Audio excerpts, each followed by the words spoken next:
কাকলি আপুর মেয়েবাবু হয়েছে আর সেই মেয়েবাবুকে দেখতে গিয়েছিল হসপিটালে আঁখি। কারণ কাকলি আপু তার অনেক বেশি কাছের একজন মানুষ। কিন্তু প্রশ্ন হলো, সেই নতুন নবজাতককে দেখে আঁখি কি গিফট দিল? শুধুই কি মেয়েকে দেখে চলে এসেছে খালি হাতে, না তার জন্য কোনো গিফটও নিয়ে গিয়েছিল?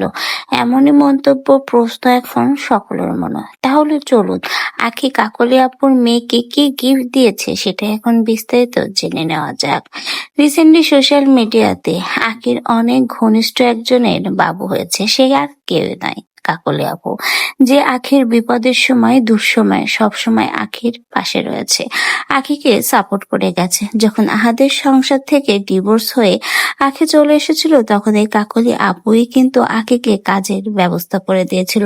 এমনকি সবসময় প্রতিনিয়ত তাকে সাপোর্ট করে গেছে। বিভিন্ন প্রমোশনের কাজ আঁখিকে দিয়ে করাতে দেখা গেছে। আর সেই আপন মানুষের বাবু হয়েছে, সেখানে গিফট না দিয়ে থাকতে পারে আঁখি? কখনোই না। তাই তো আঁখি তার নিজের সাধ্য মতো স্বর্ণ গিফট করেছে কাকলি আপুর মেয়েকে। যার যার সামর্থ্য অনুযায়ী সে তার গিফট বা উপহার দিবে তার ভালোবাসার মানুষকে। তাই তো আঁখি কাকলি আপুর মেয়েকে তার সামর্থ্য অনুযায়ী গিফট দিয়েছে, তাও আবার স্বর্ণ। এখনকার সময়ে স্বর্ণ মানে লক্ষ টাকার উপহার। কারণ সকলেই স্বর্ণ দিতে পারে না। স্বর্ণের যে দাম তা যেন আকাশচুম্বী। তাই তো আঁখি তার সাধ্য মতো তার ক্ষমতায় যেটুকু কুলিয়েছে সেটাই সেটাই নিয়ে কাকলি আপুর মেয়ে বাবুকে দেখতে গেছে। কাকলি আপুও অনেক খুশি।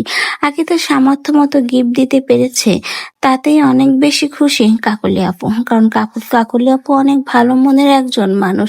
সে কখনোই স্বার্থ দেখে না, কারো কাছ থেকে খরচা করে কিছু নেয় না। তাই তো আখির গিফট পেয়েও কাকলি আপু অনেক বেশি খুশি হয়েছে এবং স্বাচ্ছন্দ্যে গ্রহণ করেছে। তো ভিউয়ার্স, অনেকেরই প্রশ্ন ছিল কাকলি আপুর মেয়েকে দেখতে কি আখি খালি হাতে গিয়েছে না কিছু নিয়ে গিয়েছে। তো অবশেষে তাদের প্রশ্ন ক্লিয়ার হলো। কাকলি আপুর মেয়েকে দেখতে আখি খালি হাতে যায়নি, স্বর্ণ নিয়েই কাকলি আপুর মেয়েকে দেখতে গিয়েছিল আখি।